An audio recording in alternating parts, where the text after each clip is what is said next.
మిత్రపక్షాలు గట్టిగా నిలబడతాయనేది నా అనుమానాస్పదమే. దేనికి ఎవరు నిలబడ్డారు? మిత్రపక్షాలు మాట్లాడుతూ ఉంటారు, ఏదన్నా చిన్న చిన్న అలగడం గులగడం ఉంటుంది తప్ప సీరియస్ గా ఈ విషయంలో బీజేపీని ఛాలెంజ్ చేసేటువంటి పరిస్థితుల్లో ఏ మిత్రపక్షం కూడా లేదు. అందువల్ల మోడీకి ఇప్పటికిప్పుడు కంప్లీట్ గా డీలా పడాల్సిన అవసరం కూడా లేదు కదా.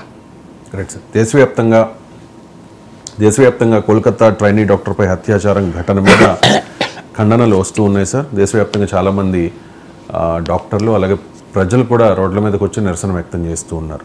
మమతా బెనర్జీ సర్కార్ మీద బీజేపీ కూడా టార్గెట్ చేసి సువేందు అధికారి కొన్ని ఆరోపణలు చేశారు. ఇది మమతా బెనర్జీ అంటే సరైన యాక్షన్ తీసుకోలేదు కాబట్టి ఇంత దారుణం జరిగింది, మహిళల మీద అత్యాచారాలు ఘటనలు జరుగుతూ ఉన్నాను కదా.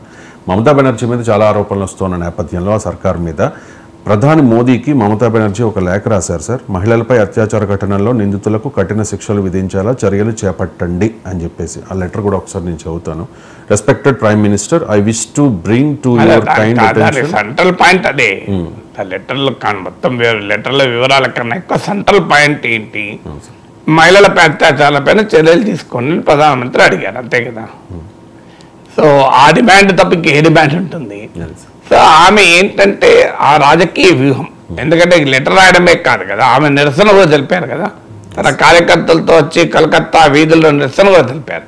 ఎందుకంటే ఈ విషయంలో మమతా బెనర్జీ ప్రభుత్వం దోషిగా జనం ముందు నిలబడాల్సి వచ్చింది. అంటే ఈ ఘటనకు ఆమె బాధ్యత వహిస్తుందా, ఆమెకేం సంబంధం అని రాజకీయంగా ఆమె మద్దతుదారులు వాదించవచ్చు. కానీ సుప్రీంకోర్టు నిన్న కూడా బెంగాల్ ప్రభుత్వ పోలీసు పనితీరు పైన సిరీస్ ఆఫ్ క్వశ్చన్స్ అడిగారు. మనం చాలాసార్లు మాట్లాడుకున్న ఆ క్వశ్చన్స్.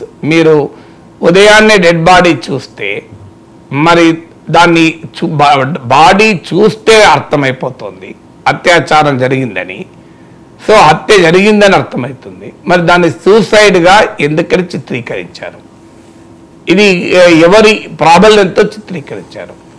14 hours తర్వాత ఎఫ్ఐఆర్ దాఖలు చేశారు.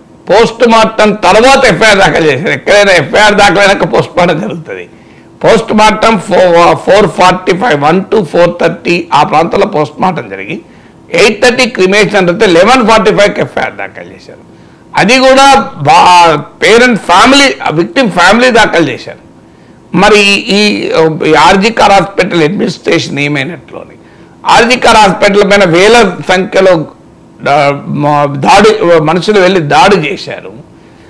ఆ ప్రిన్సిపల్ పైన ఇన్ని ఆరోపణలు వస్తుంటే అది కవరప్ చేసే ప్రయత్నం చేశారని అతనికి ప్రమోషన్ ఇచ్చారు.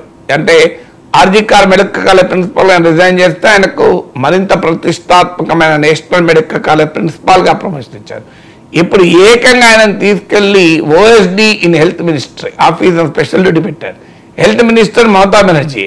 అంటే ఆయన పైన ఇన్ని విమర్శలు వచ్చినా ఆయనకు ప్రమోషన్లు ఇచ్చుకుంటూ పోతున్నారు తప్ప ఆయన పైన ఏ రకమైన చర్య కూడా లేదు. సో అందువల్ల ఇవన్నీ మా తల్లిదండ్రులు 3 గంటల పాటు బిడ్డ శవాన్ని కూడా చూడని ఇవ్వలేదు. సో పోలీసుల వ్యవహార సరళి నిరసన తెలుపుతున్న వారిని బెదిరించారు. 43 మంది నిరసన తెలిపిన డాక్టర్లను 100 మందికి పైగా నర్సులు ట్రాన్స్ఫర్ చేశారు. మీడియా పైన సోషల్ మీడియా పైన తీవ్ర నిర్బంధం పెట్టారు. ఆఖరికి ఒక తృణమూల్ కాంగ్రెస్ ఎంపీ సుఖేందు శేఖర్ రాయ్ ఆయన పోలీస్ కమిషనర్ను కూడా విచారించాలి అన్నందుకు ఆయన పైన కూడా నోటీసులు ఇచ్చి పిలిపించారు. సో ఇవన్నీ మమతా బెనర్జీ ప్రభుత్వం క్లియర్గా ఈ వ్యవహారాన్నిలో ఎవరినో కాపాడే ప్రయత్నం, నిందితుడిని కాపాడే ప్రయత్నం చేస్తుందన్నది నిజం. ఇది పొలిటికల్గా ఎప్పుడైతే ఆమెకు సమస్యగా మారిందో counter political moves Mamata Banerjee చేయడం మొదలుపెట్టింది. అందులో భాగంగా ఆమె ఒక్క బెంగాల్లోనే జరుగుతున్నాయా, దేశమంతా అత్యాచార ఘటనలు జరగడం లేదా అనే వాదనలు లేవనెత్తుతూ ఆమె కూడా చూడు న్యాయం కావాలి అంటూ తానే రోడ్ల మీదకి వచ్చి నిరసన తెలపడం, ఇప్పుడు ప్రైమ్ మినిస్టర్కి లేఖ రాయడం కూడా మొదలుపెట్టింది. సో అది ఆమె రాజకీయ వ్యూహం. కానీ సమాజంలో కూడా ఒక ప్రశ్న మనం వేసుకోవాలి. సుప్రీంకోర్టు ఇంత అద్భుతంగా రియాక్ట్ అవుతుంది బెంగాల్ విషయంలో, కానీ మన న్యాయ వ్యవస్థలో ఎన్ని కేసులు పెండింగ్ ఉన్నాయి? కొన్ని వేల కేసులు, పాక్సో కేసులు కూడా పెండింగ్ ఉన్నాయి. సో వాటిని పరిష్కరించకుండా సత్వర న్యాయం ఎలా జరుగుతుంది? ఫాస్ట్ ట్రాక్ కోర్టులు ఉన్నాయి, ఫాస్ట్ ట్రాక్ కోర్టుల్లో కూడా కేసులు తేలడం లేదు. అది కూడా మనం ఇలాంటి ఒక ఇన్సిడెంట్ వచ్చినప్పుడు ఒక పెద్ద ప్రజాగ్రహం వస్తే న్యాయ వ్యవస్థ, పోలీస్ వ్యవస్థ రియాక్ట్ అవుతుంది. మీరు ఉదాహరణ తీయండి, మహారాష్ట్రలో బదలాపూర్లో 2 స్కూల్ పిల్లల పైన అత్యాచారం జరిగింది. అందులో ఎఫ్ఐఆర్లో ఒకరిది రాశారు, ఇంకొకరిది రాయలేదు. సేమ్ గంటల తరబడి తల్లిదండ్రులు వెయిట్ చేయించారు. చివరకు హైకోర్టు, ముంబై హైకోర్టు మొట్టికాయలేసింది. ఏం ప్రజాగ్రహం వస్తేనే కేసులు పెడతారని. అక్కడ కూడా ఎఫ్ఐఆర్ దాఖలు చేయలే. మరి ఇప్పుడు వస్తున్న విమర్శ కూడా ఏంటంటే, బెంగాల్లో జరిగిన ఇన్సిడెంట్ దారుణమైంది. ఒక ఇన్సిడెంట్ను మరో ఇన్సిడెంట్తో ఎప్పుడూ పోల్చకూడదు. మమతా బెనర్జీ ప్రభుత్వ వ్యవహార సరళి దుర్మార్గంగా ఉంది.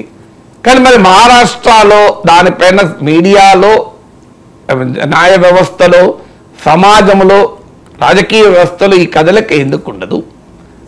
దీని వెనకాల పాలిటిక్స్ లేవా అనేది ఇప్పుడు వస్తున్న ప్రశ్న. ఎందుకంటే మమతా బెనర్జీ అక్కడ తృణమూల్ కాంగ్రెస్ అధికారంలో ఉంది, మహారాష్ట్రలో బీజేపీ అధికారంలో ఉంది.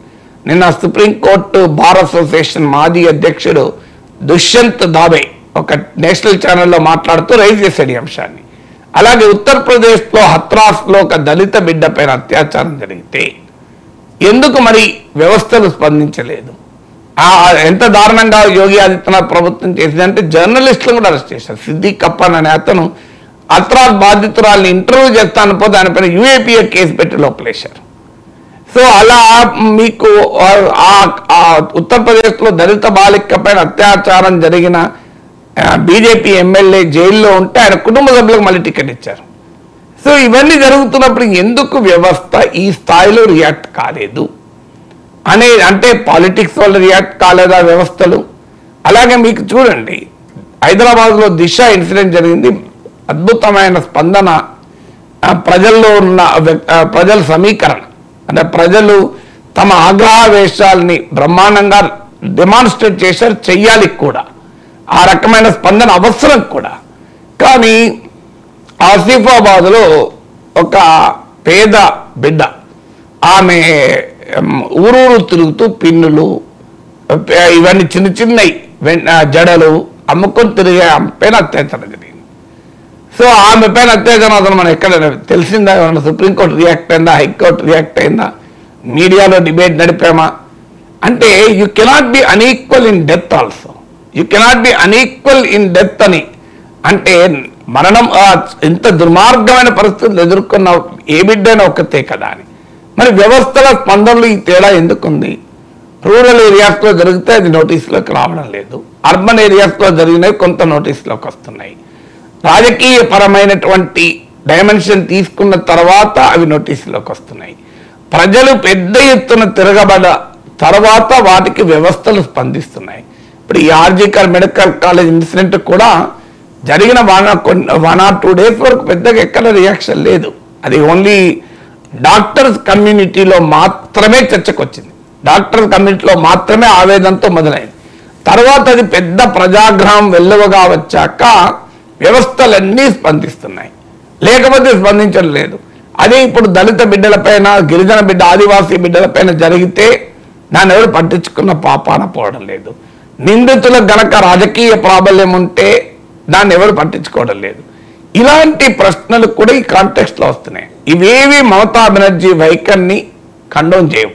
మమతా బెనర్జీ వైఖరి ఆమె ఖచ్చితంగా ఆమె దుర్మార్గంగా ఆమె ప్రభుత్వం వ్యవహరిస్తోంది. అందులో ఎలాంటి డిస్ప్యూట్ లేదు. దానికి అనేక సార్లు మనం చెప్పాం, సుప్రీంకోర్టే చెప్పింది, ఏం చెప్పడం కాదు.